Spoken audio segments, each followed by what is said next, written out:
And this is Isaiah 66 and verse 14. And when ye see this, your heart shall rejoice, and your bones shall flourish like an herb. And the hand of the Lord shall be known toward his servants, and his indignation toward his enemies. Kal halal Yahweh B'Hashem, Yahweh Shai B'Hashem, Rakwah Gadash, double honors to the apostles and elders of Great Millstone, where I learned this truth from. Peace and salutations to the brothers on down, teaching, preaching, pushing this gospel, good news to the four corners of the earth, waking up the hopeful elect of the house of Israel. Greetings also to the few sisters that tune into these video epistles. I've got the fan on, it's just so hot here up in the hills in Jamaica. I've called the lessons, Our Enemies' Bones Are About to Be Scattered. It's your turn. Hopefully I'll keep shouting so we can get over the sound of the fan. But enemies, what enemies we're speaking about? Well, they're headed up by this Edomite calling himself the white man, our power, whose name is Yahweh. His only begotten son is Yahweh Shai. And we are the true children of Israel. They've given us bywords just like they've given themselves. I want you to call me the white man since 1681. But there's no such thing in the scriptures. He heads up a list, a confederacy against the children of Israel. You find that in Psalms 83. We won't go to that now, but this man, he's heading up that list. And let's get some of these dark sayings here that speaks to the time that we're living in. It's about to turn itself around. We're not going to stop speaking about it. This is the prophecy that is on the horizon. Actually, it's not that far away. Numbers 24. Let's get 7. Numbers 24. Let's go from 7. He shall pour the water out of his buckets, and his seed shall be in many waters, and his king shall be higher than Agag, and his kingdom shall be exalted. Who's this speaking about? Oh, it's Isaac. God brought him forth out of Egypt.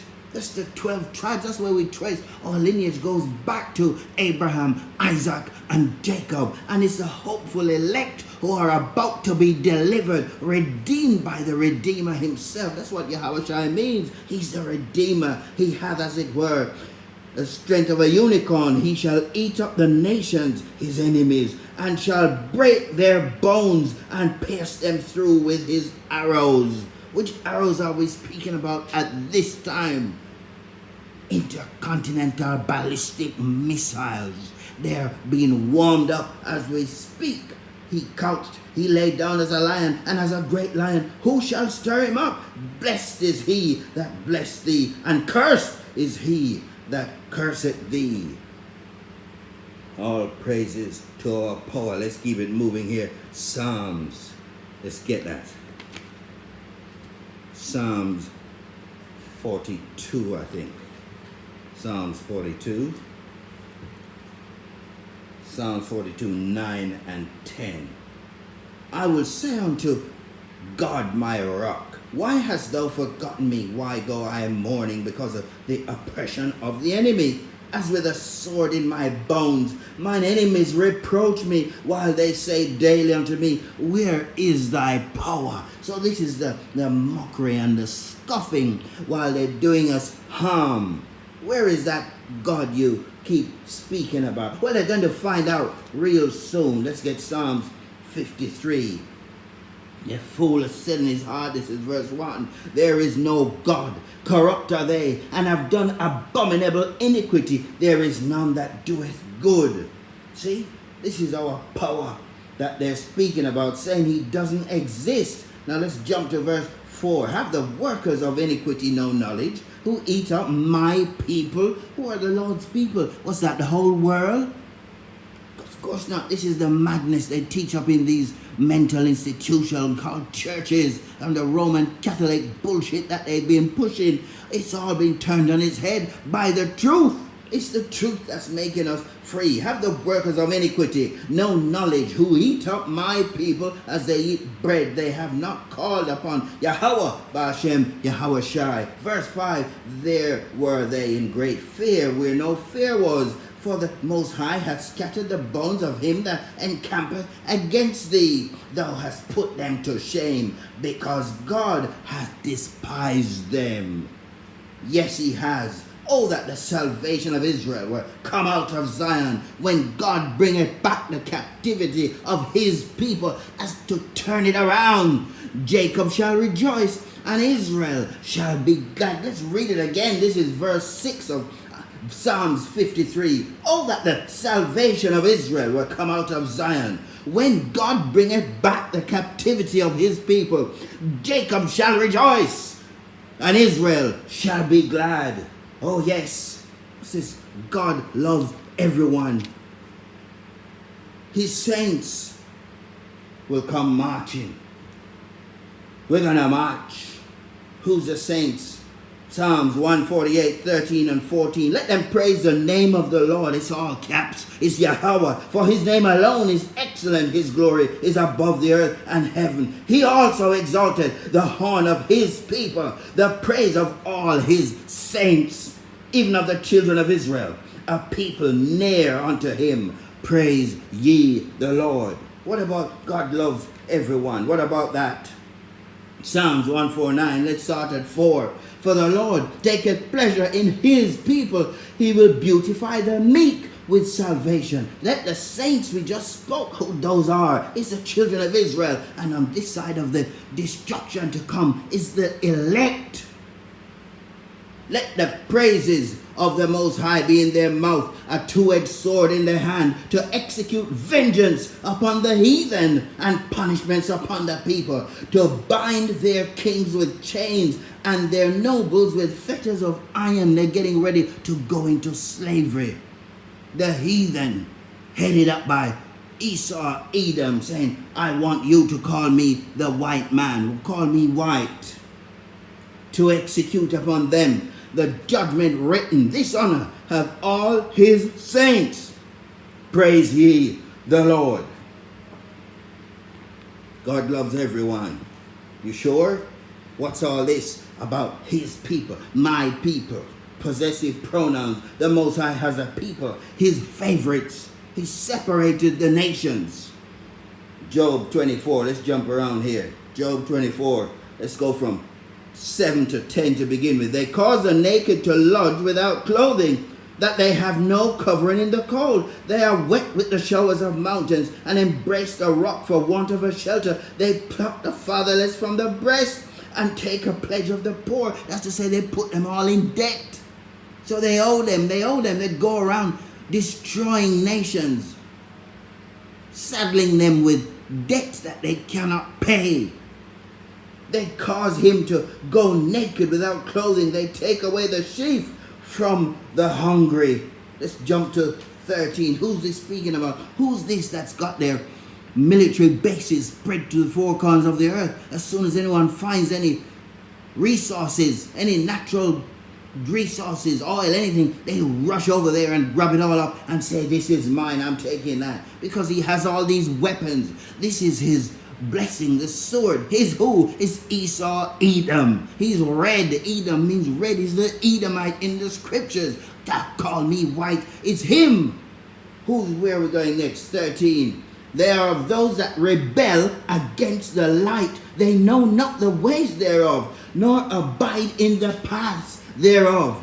The murderer rising with the light killeth the poor and needy, and in the night is as a thief. The thief cometh not but to rob and to steal. That's all they've been doing, is rape, plunder, pillage, murder, over and over and over. It's this man. The world is getting sick and tired. They're all fed up of this man.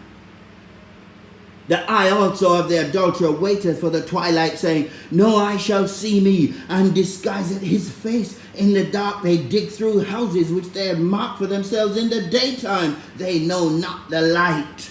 For the morning is to them even as the shadow of death.